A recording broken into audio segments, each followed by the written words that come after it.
Hello, Kirsty back again for the fourth video in my Reading Slump Diaries series. And this week I'm going to talk about things that I have done other than reading to fill up that time I would normally spend reading. And often they involve other kinds of books because you can't really break that. I like buying books.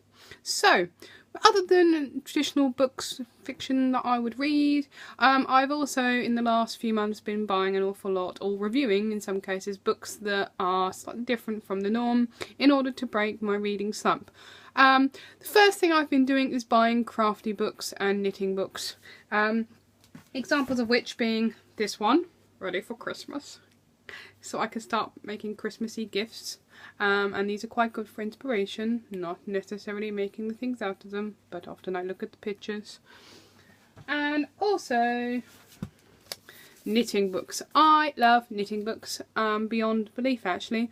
I buy a lot of knitting books. I never knit anything out of them. I just look at the pictures. I know, and I know I shouldn't because it's a waste of money, but I like them, so I look at them, and I very rarely really knit anything. I am knitting blanket at the moment. This is not a jumper, which is in the new book, but there you go. Never mind. It's compulsion buying books, if I'm honest, and it doesn't really stop me from not reading. Other things that I have been doing, there's been in the last few months a huge swathe of adult colouring books coming around, and I've been offered a few of those to review. So this one was one I was offered. I never had the original edition of this. This is the artist edition. It's the artist edition because you can pull pages out and frame them. Now if you are a bit like me when it comes to art, probably don't want to frame them, but it's nice that you can. The card's really thick and it means the pens don't seep through. Hello to my friend Sarah who bought me some new pens when I was a particularly bad week. I quite like that one. It's quite big though. My favourite series at the moment is these ones which I had for review. I have 6 of them now and I colour these like a maniac because they're a really nice size. You can do a double page in about the time you have a series of like a programme episode. It's brilliant. I colour in front of the TV and I've coloured like a crazy thing. Some of 6 of these. They're just good.